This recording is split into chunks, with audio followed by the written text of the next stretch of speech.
are getting their shows canceled, if you ask me. That's protocol. You got to come a long way to come get this money. It's 20 or 30 states in between you and this area. Get that money somewhere else, man. Why couldn't Kendrick endorse the Mustard album? Because realistically, we look at Kendrick and how he was able to defeat Drake, and it was not a one-on-one. And I say that respectfully because Kendrick is a tremendously talented artist. He's one of the best in the game. But when we look at how he was able to beat Drake, he installed a lot of software to get the job done. Can Kendrick really cancel Drake from coming to LA? I'm gonna say no, and I say that respectfully to Kendrick and the whole family. But I'm saying, what about when Live Nation get involved? You got the premier producer that was involved in the beef that's selling 16K with a phenomenal album. And I truly believe some of these singles will proceed to do tremendous. What just happened? Oh, so y'all got to go on stage and is that what? So y'all got to go on stage and y'all did that to go on stage? Y'all didn't do that to go on stage at y'all old age. It got to be some business behind that. We got love for the homie, but this is a business decision the same way like marriage. Yeah, you don't just marry anybody that you fuck with or you may like. It's a business decision getting involved in this way and endorsing this, right? What does this do for the brand? Now niggas want to loon me to death. Salute, Loon. Yeah, exactly. It's my man, Loon. That's my man, too. Both Loons. Old Loon, new Loon, both Loons. Okay. Yeah, All ops must know it's up there and it's stuck there, nigga. When it's up there, man, it's stuck there. Shut up.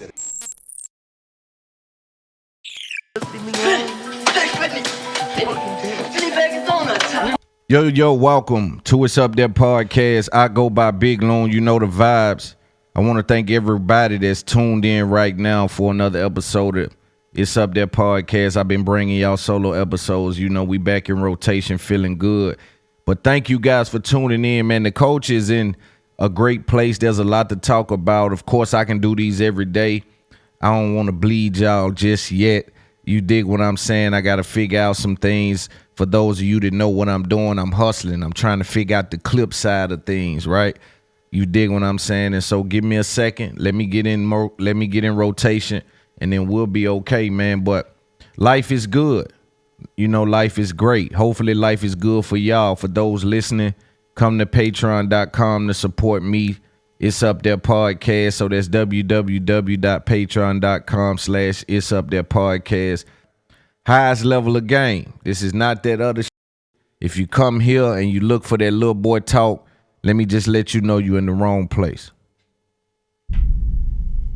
You in the wrong place for little boy talk. This is the highest level of game. Last night, Terence Crawford had a fight, man, and it was an interesting fight for me. Number one, so many people on this card were big-time fighters. We had Jared Anderson, Big Baby, which is someone who has been taking the heavyweight scene by storm. And I became a fan of him. His name was mentioned in the community, and I went and looked into him. And if you know me, you know I love boxing. I came up with it. I came up involved in it. My mother put me in boxing. And so I love boxing.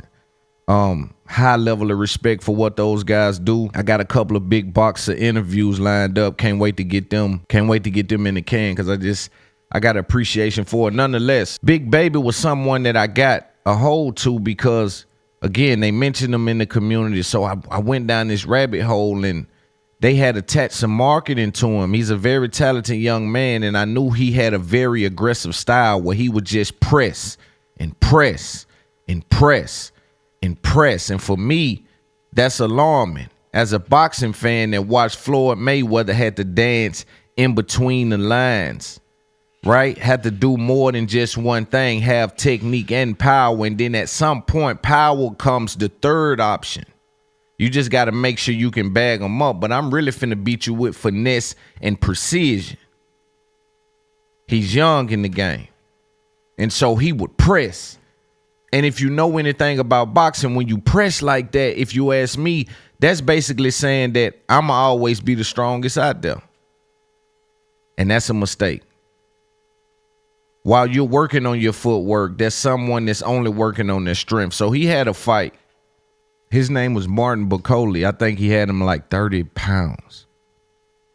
And he came in and he had a force with him. He wasn't flinching from the shots. He wasn't studying, working the body. He just trying to put a pounding on him. So when I looked at it, I'm saying, damn, maybe he ain't paying attention, because as he hitting the dude, it ain't moving him. But as dude hitting him, is knocking his head back. I noticed that when he got in trouble, he would shield himself, right? He would block. It'll be ill-advised blocks, right? Meaning he'll be blocking this way and the shot coming from that way. And so, unfortunately, a lot of people were introduced to Jared Anderson on this fight, and he went out in a way where it was like, damn, this dude has extreme power. Martin Bacoli has extreme power. Knocked him out a few times. And so I watched, I continue to watch a couple of them fights. There were some upsets, and Terence Crawford came out. And for me, Terence Crawford, pound for pound, one of the best fighters in the game. This was an interesting fight because I have a lot of faith in Terence Crawford and his ability, right? I believe he's a dog, and you can't pay the dog. The dog got to be there before the money show up. See, the problem is niggas will try to act like dogs after they get the money, but we know you ain't a dog. The dog is there before the money show up. It's what they call in you, not on you. And so I look at Terence and I see a man that's willing to work hard, willing to go the extra mile, willing to take it to the next level, willing to test his body, test his skills, test his team, test training camp, test his, right? I look at him like one of those guys. And so for me, this fight was interesting because, number one, I couldn't find a lot of film on the guy he was fighting. And I know his name. I don't want to say his name because I probably get it wrong. Let's keep it real. Soon as he jump in the ring with Terence Crawford, right, I'm thinking Terence Crawford because the expectation from the Errol Spence fight, you gotta take in mind it's all about introduction. I'm a fan that's going to watch every fight on every card that come out in boxing. I'm one of them kind. So I'm not a casual. I'm actually watching this shit. I'm not good with names, but I'm definitely watching all of these fights, right? I'm reading too much. I'm taking too much in. Like, the names of it ain't doing me real justice. I respect the game. I know some that I've went the extra mile on and really got familiar with who they actually are. Some of those real big ticket names and some of the best that ever done it, right? Some of those people bleed through. But for the most part, I respect the game. And so after the Errol Spence fight, naturally, people will introduce the Bud that way, and they come into this fight saying, that guy, I'm going to see that guy every time. Number one, you got to consider he came up a weight class. So there's power in that weight class that he got to consider and respect. You know the difference between that? It's so much game just in that right there, right? And what you saw when Bud Crawford came out was him respecting that weight and not run in. He wanted to be a counter puncher. What this dude was doing was so crazy because he just kept fainting. For like the first 6 or 7 rounds, he just wouldn't stay still. And if you box, you know, like, that's rough. You don't know when he coming. Because a lot of it is you telegraph the punches based on those kind of movements. There's a reason why they tell you to move your head, because there's a pattern involved in throwing punches, right? And so when I was watching them do that, I'm saying, oh, that's a funky little style. That's going to be kind of hard for him to get around. And so it took him rounds and rounds, and he was hitting him with jabs. But for me, at some point in that fight, I stopped worrying about this particular fight, and I started to grade Crawford on, can he go up another weight class or two and fight Canelo? because you got to have power with them, man. And I believe Bud to be one of them men, brother. But I'm talking about going all the way up there where you got to put 6, 7, 8 more pounds on. Where this dude, this where he carry it at. This home base for him. What I saw Bud do in his last fight, I don't think showed me enough to say his power can deal with Canelo. Because you better believe Canelo's downloaded that information like, oh, the head movement might confuse him a little bit. I don't know if Canelo will do that. I don't know how he'll implement that into his strategy, but in my opinion, for his opponent to only have 11 fights, that head movement was keeping him it was keeping him on a swivel. It was making him be like, damn, what is it doing? But he might catch him like, oh, damn. He'll stick his tongue out. I'm like, yeah, don't stick your tongue out, bud. He just hit you. But he want him to come because he's a counter. He's a you throw it, I make you miss by that much and pop, boop, boop. You know what I'm saying? He's trying to catch him with counter punches, and I think he was having some trouble with it. I still believe Bud beat him up with his jab, though. He beat him up, man. Let's keep it a buck. He beat him up with his jab, but that dude was catching him. And that movement, if you ask me, was highly effective. All of that feinting and that movement, it was highly effective to disarm Terence Crawford of some of what his strengths are. But salute to Bud Crawford. Bud won that fight fair and square. The judges got involved at the end, and there was a unanimous decision that Terence Bud Crawford won another belt and became the undisputed champion once again. What he is doing, man, he's on a legendary run, and I do believe Canelo to be the last Infinity Stone, but I think he has to be jumping up that many to go and fight it. It's kind of early in the part for me to talk music, but I do want to talk music. I do think it's important we start to add our expertise and outlook on the music as well. Number one, we got JT. She just dropped the album, if you ask me, one of the best albums that has been dropped, period. Like, the JT album, I thoroughly enjoy it. And for that to be her first swing at it, that gives her a lot of upside. It's already been successful. It's landed good on the charts. It's doing well. The fans are reacting to it. It's activating the audience. She's been able to go on different platforms and express not only her journey, but her future, what she plans on doing moving forward. And so salute to JT for being on the right track and believing in herself. You dig what I'm saying? To go in there and really put one foot in front of the other, get in your think tank, and come out with an album that people truly enjoy. I want to say that intro, that Hope song is probably my favorite song that I've heard. I know a lot of people Not Like Us, and there's a lot of songs out there that I enjoy, but when I listen to Hope, see, because I'm in a familiar spot that people that's on this money journey has got it, right? It's where you start to question things. How much do you really need, and how far are you willing to go get it? What does the game require for you to get to that next level? Do you need to do things that you ain't really interested in doing? Do you have to hire people to do the things you ain't interested in doing, but attach them to your brand? Do you have to get savvy?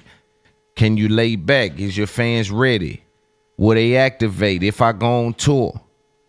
Will they hold me down if I ever? Will they understand? I hope they feel my pain when I'm in this bitch, though. They don't give you the benefit of the doubt. And so it's so many things you think about. But I think JT has wore this well as it pertains to being a solo artist on her first run. Salute to P and Coach. Of course, they gonna do what they need to do to support her in every way. You know how they do. Some of the best in the business. We got Faith of a Mustard Seed that sold 16K. And for me, this is interesting because when I talk to some of my peers, right, some people in the music business, it seems to be that 95, 96, maybe 97% of the music business is telling me when I speak to them. I don't know what this means or if you can put any merit into this, but when I speak to a large percentage of the music business, they tell me that this battle is over with Kendrick and Drake. I push back on that because I believe that once you use the stage, you inserted. I thought we were doing a fade. You done inserted. You got mace. You went and got some mace. It is what it is. You went and got some mace. It is what it is. So now I get to equip myself. You use your crowd, your live audience. I use my crowd, my live audience. But when I speak to a high percentage of the music business, they tell me, Loon, this battle is over. Kendrick washed him up. He wiped his hands with him. There's no longer anything to speak about. I feel as though that there's one particular person in media can remain nameless, right? But I believe that someone somewhere is telling them to keep this thing rolling. Now, if people are getting their shows canceled, if you ask me, that's protocol. You got to come a long way to come get this money. It's 20 or 30 states in between you and this area. Get that money somewhere else, man. Y'all in violation. I don't know where y'all think that ain't protocol. Yo, you can't get no money over here. So when they say Drake can't get no money over there, I guess that's up to the powers that be out there. Because Live Nation may think otherwise. And then what? We know how niggas feel when is we gonna have a real conversation today, or is we gonna pander? We know how niggas feel when they up against the machine, when they go have to speak to the white man. We know they put the tax on the and they don't put the tax on the white man. We know if you CEO for the what he want. He want the code to your safe. If you sign him for a record contract. The nigga been rapping 2 years. You give him an opportunity. The nigga want the code to your safe. He want you to damn this. We hustling. They get up against the white boy. They don't ask him nothing. They don't even ask for an audit. They won't even audit the company. And so let's say Kendrick and them do want to play that game, because if you ask me, you can't come on my soil and make no money. I don't know where that misunderstanding come from. You come to hustle on my block and we into it. So y'all can continue to get videos and keep eating off this shit, or what y'all trying to prove or do? Or does my people have an understanding that anything that threatens the brand needs to be put on notice that threatening the brand is unacceptable? Maybe I got people I can't control. Y'all want to come play in these waters and something happen, y'all will blame me. There's a lot of scenarios that can be at play with these shows being canceled. I don't give a how nobody feel. If you ask me, you can't get money in my backyard dissing me. We saw how Meek Mill was, y'all can't, what, no, what? Y'all trying to do what? And sometimes we got to hold the people accountable that's going against the grain. But it's people that's in your community that's going to go against you. It's people that come up from where you come up from, that when Drake beefing with him and he dropped a number to something that's stupid, yo, give me 50 racks, I'll come through. 50 racks for Drake, man, make that happen. Kendrick and them just got to be mad. Drop the bottom out the market, Drake started picking up them little bitty bags. You see what I'm saying? But if you ask most people in the music business, in my communication with them, this battle is over. But there is moves that's still being made, so people are arguing that this battle is not over. We have people in the media doing a good job with attaching and keeping all of y'all in the Drake group chat. And there was a point where in the middle of the battle, I saw how counterproductive it was. It led to a lot of the narratives that started to sway opinions on Drake. This continues to this day because their social status attached to reporting on certain things. Part of the game is knowing what to speak about, knowing how to speak and what to speak about. DJ Academics tweeted out, DJ Mustard, Faith of a Mustard Seed, sells 18K in its first week. And as users online began to declare the album a flop, Mustard made a bold claim on his personal X, former Twitter page. Album sales are a form of white supremacy. You N-words are racist, he wrote. He then sent the draft Drake's way before turning his attention to Academics, writing, Drake is the Malcolm X of white people and academics. Make sure you post Gordo's first week, since Drake thought he did a thing making him drop the same day as me. Laughing emoji. However, fans didn't let Mustard's first declaration pass without pushing back. One pointed out that Ice Spice album Y2K outsold his, which he was left speechless. Ice Spice sells 20K, DJ Mustard sells 18,000. And so I guess I can see how they got Drake attached to it. You know, he did say some other things after that. I guess, I mean, because he spoke to Drake bots, I guess attacking him in the comments and things of that nature, right? They could be Drake fans. Like, there are people that sit online and do these kind of things, right? Sometimes I'm involved with some of them where I'm like, yo, who are you? What you be on? So while they did attach Drake to it, I truly believe it speaks more to Kendrick. Because let's be clear about where this battle stands if people call it over. Because I'm not necessarily to the point where I think it's over. I think Drake has something up his sleeve. I don't know when, I don't know how, but I don't think he goes down like that. I guess the new question now becomes, why couldn't Kendrick endorse the Mustard album? Because realistically, we look at Kendrick and how he was able to defeat Drake, and it was not a one-on-one. And I say that respectfully because Kendrick is a tremendously talented artist. He's one of the best in the game. But when we look at how he was able to beat Drake, he installed a lot of software to get the job done. And so some of those same guys, right, in particular Mustard, who gave you that beat, that tempo, that look in that moment, because that pop out song with him, granted, Kendrick had the world watching, but Mustard made the moment great.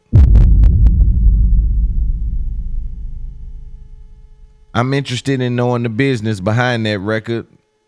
I'm sure they did good business. But it begs the question, why couldn't Kendrick tweet it? Why couldn't Kendrick endorse it? Why couldn't Kendrick give him a drop, give him a 16, give him something on the album? Or did Kendrick give him something for the album?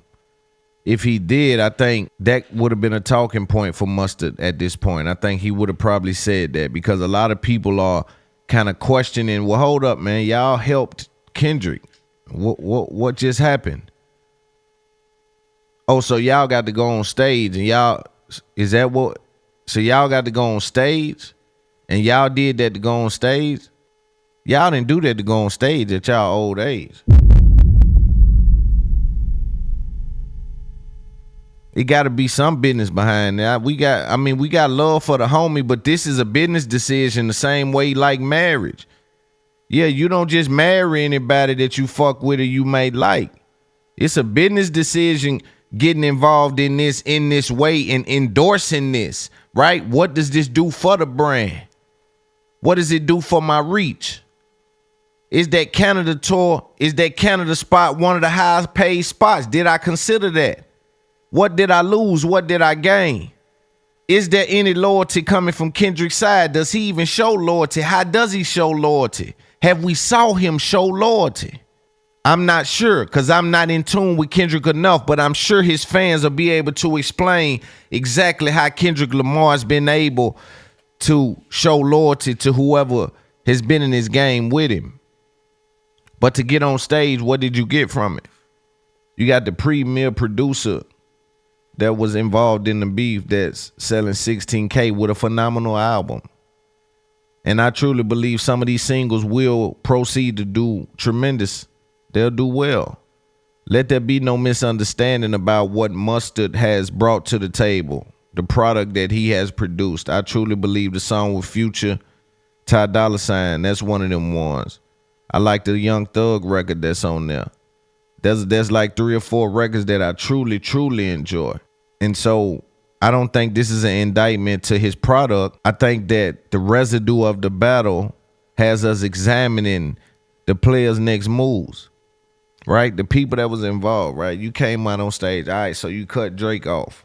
All y'all that did that, right? We talked about his beef with LeBron or whatever that is, right?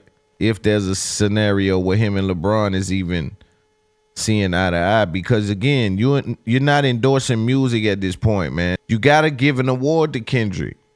He's been able to package this in a way where I haven't seen a battle be this effective and use something that's this sticky, like the P word.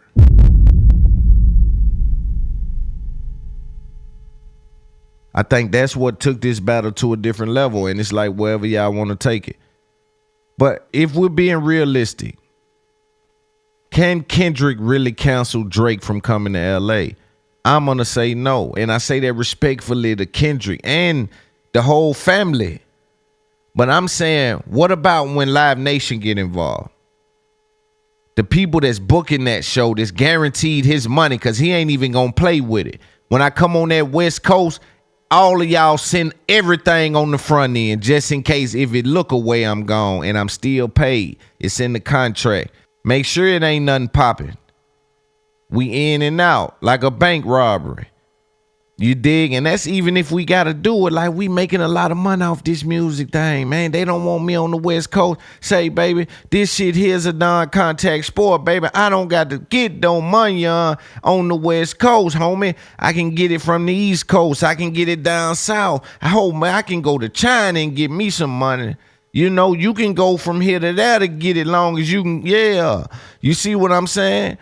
So, maybe it's that approach. Maybe he go play with it. Yo, I ain't even coming to Cali. Hey, yo, all my Cali fans, y'all got to come 2 or 3 states over. Not because I'm scared of them, but I ain't even fucking with that. It's a non-contact sport getting this money on. Yeah, now getting this rap money on, it's a non-contact sport, baby.